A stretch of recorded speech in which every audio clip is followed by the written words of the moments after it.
On June 20th, 2020, at the conclusion of the outdoor town meeting, a group of citizens marched from Walpole High School to the police department. The idea was to show support for Walpole's police force in a time when police departments across the country are under increased scrutiny in the wake of the killing of George Floyd.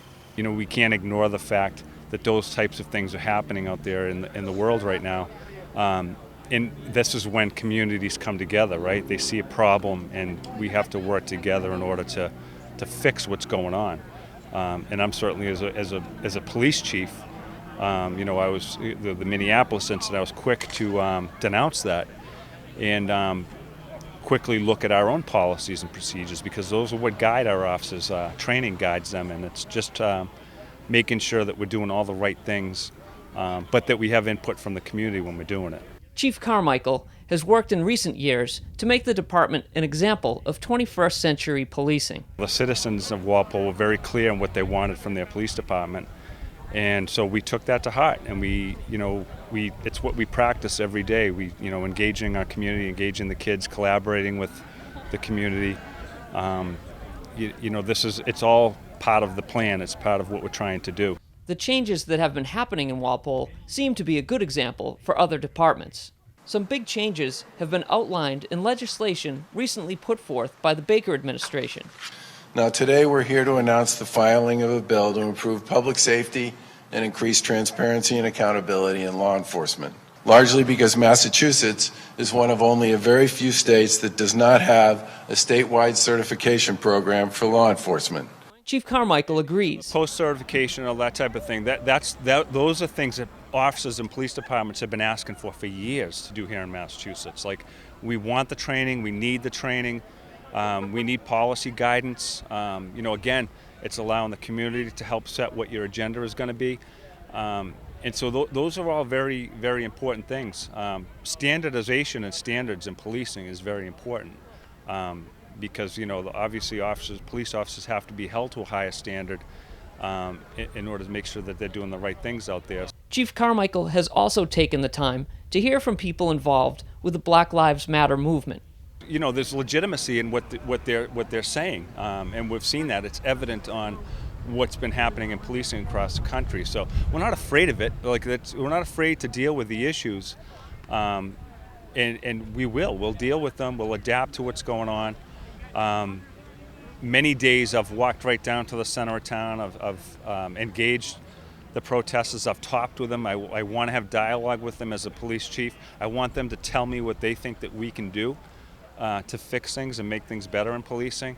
One of the great marches we did was with all of the young men and women at the Home for Little Wanderers at Longview Farm, and we marched with them. They carry their signs. They're exercising their First Amendment, and when we respect that, part of what we need to do is allowing dignity and respect. That's part of the 21st century policing. The ceremony was capped off with Chief Carmichael addressing the crowd.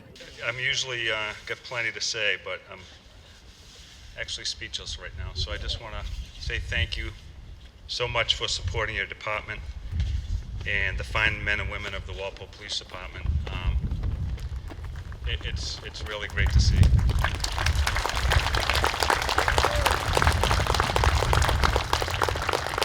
I think this is evidence of what the department strives to do every day. Several years ago, the department sent out a citizen survey. Many of you may have taken it.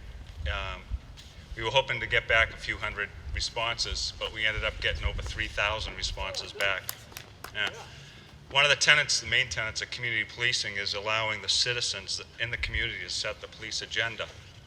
And so when we sent this out, it was a gauge for us to determine what the town of Walpole, what the citizens of Walpole wanted from their police department. And we took it to heart. They wanted to see us engage the community, especially our youth. They wanted to see us deal with the mental health issues, with the traffic issues, with the substance abuse issues.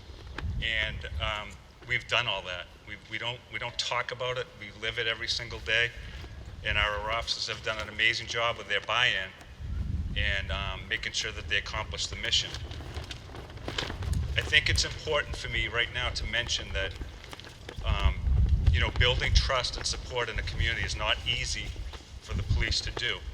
It takes work, it takes effort every single day, and it takes police officers who follow through and who can get that buy-in in order for us to be successful. And if you can't follow through with that buy-in here in Walpole, then you probably won't be working here, because we need a certain type of police officer here that's willing to engage the community, who has compassion and empathy, and wants to do the right thing out there. Thank you.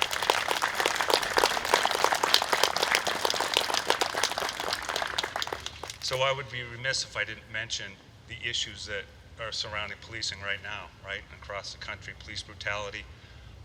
There's a lot of problems in policing out there, and those are things we have to work to fix as communities, as police chiefs, as leaders, as police officers. We have to deal with these problems out there together.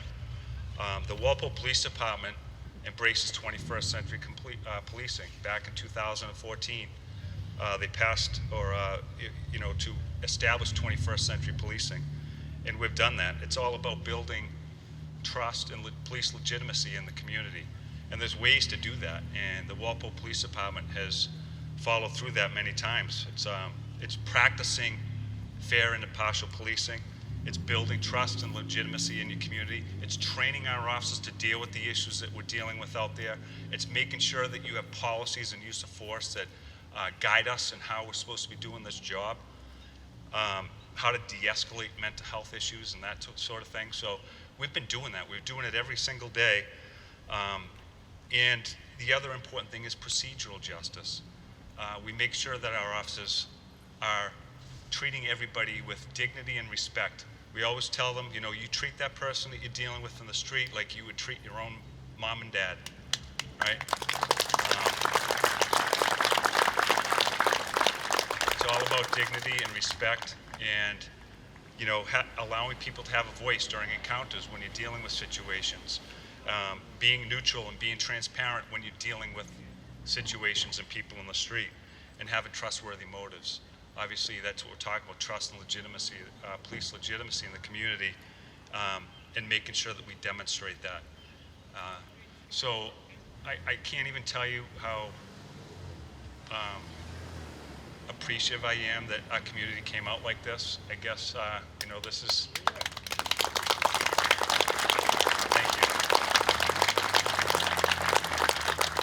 This is what happens when we took all of what you asked us to do as a police department and put it together.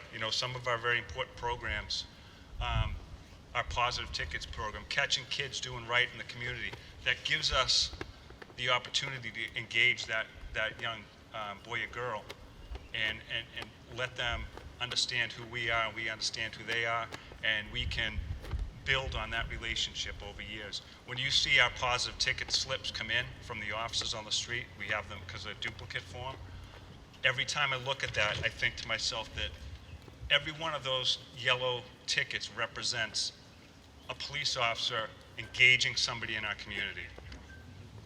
And I find great pleasure when I see that.